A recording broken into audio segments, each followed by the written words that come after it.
Kanpur train हादसे में मारे गए लोगों की संख्या 100 के पार पहुंच गई है, जबकि 200 से ज्यादा लोग घायल हो गए हैं।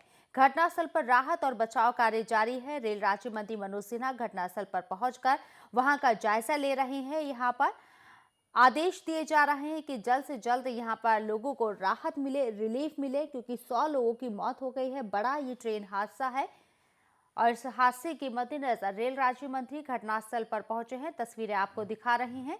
जायजा लेने के लिए अधिकारियों को यहां पर निर्देशित किया गया है कि जल्द से जल्द यहां पर घायलों को उपचार मिले और जल्द से जल्द रेस्क्यू ऑपरेशन को यहां पर खत्म करके सुरक्षित लोगों को बाहर निकाला जाए।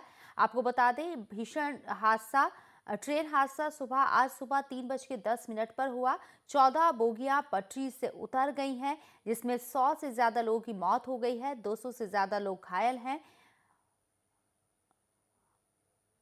नजदीकी अस्पतालों में घायलों को भर्ती कराया जा रहा है। अलर्ट घोषित कर दिया गया। अस्पतालों के अंदर सभी की छुट्टियां यहां रद्द कर दी गई हैं। जूनियर्स डॉक्टर और सीनियर्स डॉक्टर को यहां पर अलर्ट पर रखा गया है। बेड 100 से ज्यादा खाली करवा लिए गए हैं कानपुर के हैलेट अस्पताल में। साथ ही साथ यहां इस हादसे की जांच के आदेश भी दे दिए गए हैं।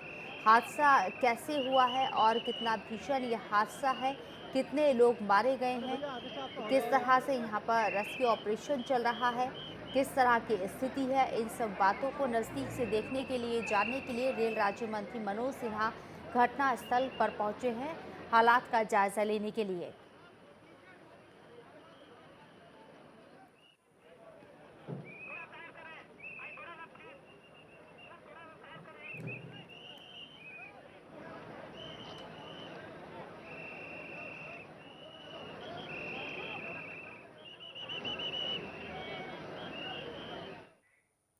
और कानपुर से हमारे संवाददाता शिवा तिवारी लाइव हमारे साथ मौजूद है बात करने के लिए। शिवा, आप वहां पर मौजूद हैं, किस तरह के हालात आप देख पा रहे हैं? अभी किस तरह से रेस्क्यू किया जा रहा है? कितने और ज्यादा लोग यहां पर फंसे हो सकते हैं ट्रेन के अंदर, जिन्हें रेस्क्यू करके बाहर निकाला जाएगा?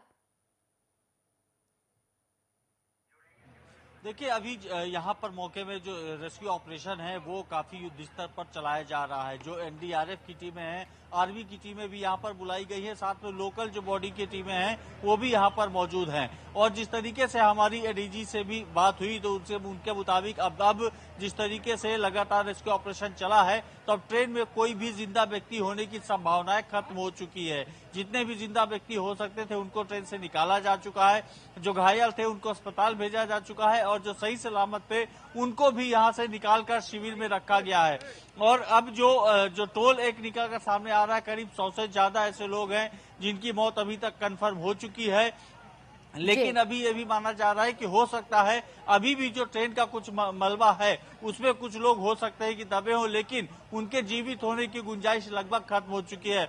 आपको मैं ऑपरेशन का सीन भी दिखाऊंगा। यहाँ पर आप देख सकते हैं बड़ी बड़ी क्रेन और बहुत ही टेक्निकली यहाँ पे रेस्क्यू ऑपरेशन चलाया जा रहा है। देख सकते हैं जो पटरी पे खड़ी बोगियां हैं किस तरीके से क्षतिग्रस्त हुई थी, उनको पटरी से हटाने का काम किया जा रहा है। जिन जिन बोगियों को क्लियर कर दिया गया था कि अब इनके भीतर कोई भी जिंदा या मुर्दा व्यक्ति यहाँ पर मौजूद नहीं है, उनको अब किस तरीके से यहाँ से हटाने का काम किया जा रहा है। मैं आपको और दिखाना चाहूंगा जो मेन रेस्क्यू ऑपरेशन का जो आखिरी स्टेज है, क्योंकि जो एक्सपर्ट हैं यहाँ पर, जो टीमें हैं, वो ये मान रही हैं कि महज 1 या 1.5 घंटे का और वक्त बचा है और लगभग वक्त लगेगा जो तब ये रेस्क्यू ऑपरेशन लगभग पूरा हो चुका होगा। इस वक्त जो आप अपने स्क्रीन पे देख रहे हैं, ये जो पोर्शन है इस पूरे रेस्क्यू ऑपरेशन का, ये लास्ट स्टेज माना जा रहा है जो यहाँ पर एक्सपर्ट हैं, क्योंकि यहाँ पर कई बोगियां आपस में बुरी तरीके से क्रश हुई हैं और यहीं पर कई क्रेन की मदद से इनको हटाने की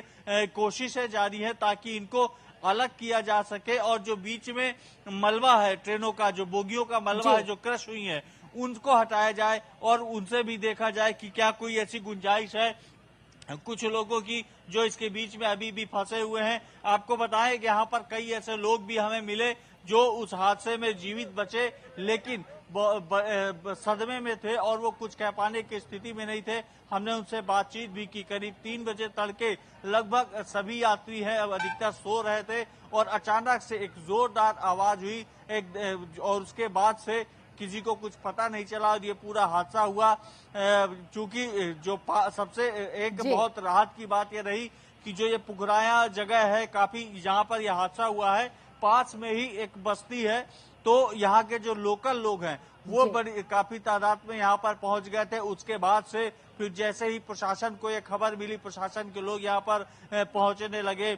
हाँ। रेस्क्यू ऑपरेशन की टीम भी यहाँ पर पहुंची, लखनऊ से एनडीआरएफ की टीम पहुंची, इलाहाबाद से, बनारस से, तमाम कानपुर से, सभी जगह से यहाँ पर टीम पहुंची, यहाँ तक दिल्ली से भी यहाँ पर टीम पहुंची है। और अब सभी एक मिलकर एक ज्वाइंट रेस्क्यू ऑपरेशन चला रही हैं और ये माना जा रहा है कि अब लास्ट स्टेज में रेस्क्यू ऑपरेशन है और उसके बाद लगभग ये क्लियर हो जाएगा कि अब ट्रेन के भीतर कोई भी जिंदा या मुर्दा व्यक्ति मौजूद नहीं है। और एक बार ये जब क्लियर हो जाएगा उसके बाद फिर जो बोगियों को हटाने का काम है और जिस तरीके से हादसे की जांच करने के आदेश भी दे दिए गए हैं, तो वो जो इंक्वायरी डिपार्टमेंट है वो अपनी इंक्वायरी भी शुरू कर पाएगा। बिल्कुल, इंक्वायरी यहाँ पर शुरू हो पाएगी, जांच यहाँ पर होगी। रेल राज्य मंत्री मनोज सिन्हा यहाँ पर पहुंचे हैं हालात का जायजा लेने के लिए। थोड़ी देर में यहाँ पर मध्य प्रदेश के मुख्यमंत्री शिवराज सिंह चौहान भी पहुंचेंगे। जांच की अगर बात की जाए, हादसे के कारणों की वजह की अगर बात की जाए, तो क्या यहाँ पर कुछ आप देख पा रहे हैं, एनालाइज कर पा रहे हैं कि हादसे की वजह यहाँ क्या हो सकती है? पटरियां किस स्थिति में है, यहाँ पर किस तरह के हालात हैं जो हादसे की तरफ अंदेशा जाहिर कर रहे हैं कि किस वजह से यह हादसा हुआ होगा?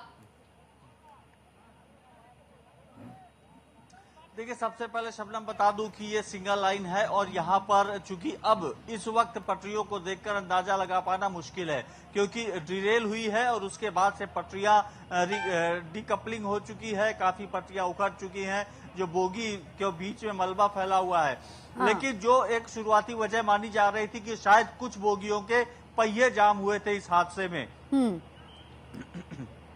बिल्कुल, कहीं ना कहीं रेलवे की चूक होगी। अगर यहाँ पर पहले से ही सूझबूझ के जरिए यहाँ पर ट्रेनों को रवाना किया जाता और यहाँ पर तमाम चीजें, मापदंड यहाँ पर चेक किए जाते वक्त पर, तो शायद ऐसा ना होता, ये बड़ा हादसा ना होता। हालांकि जांच के बाद ही साफ होगा कि पूरा कारण क्या रहा है इसके पीछे का। बिल्कुल, देखिए कहीं ना कहीं देखिए कोई ना कोई ऐसी लापरवाही जरूर होती है जिसके बाद दुर्घटना घटती है। इंदौर से ये ट्रेन चली थी, लंबी दूरी की ट्रेन है, पटना तक जाती है और ज्यादातर होना जो नियमता ये किया जाता है कि जब भी कोई ट्रेन रवाना होती है तो उसकी प्रॉपर चेकिंग की जाती है एक बार कि उसकी सारी चीजें दुरुस्त है या नहीं। लेकिन कुछ ना कुछ ऐसी वजह जरूर बाकी रह गई जिसकी वजह से ये ट्रेन अभी पुखराया कानपुर तक पहुंची थी, जबकि इसको आगे अभी बहुत लंबा सफर तय करना था। लेकिन ये यहीं पर पहुंचकर हादसे का शिकार हो गई। और किस वजह से हुई है, क्या यहाँ पर जो पटरियां बिछाई गई थी, पटरियों में कुछ कमी रह गई थी, या फिर ट्रेन के पहियों में जो जाम की बात सामने आ रही है, कुछ वैसी वजह थी। इनमें से कुछ भी हो सकता है। इसी वजह से रेल मंत्री ने जांच के आदेश दिए हैं और उसके बाद कहा है कि अगर कोई दोषी पाया जाता है, किसी भी विभाग की लापरवाही जो फाइनल क्लियरेंस देता है ट्रेनों के संचालन के लिए, अगर वहां भी किसी तरीके की लापरवाही पाई जाती है तो कार्रवाई की जाएगी। फिलहाल जो घटना में शिकार लोग हैं उनके लिए मुआवजे का ऐलान भी किया गया है। चलिए।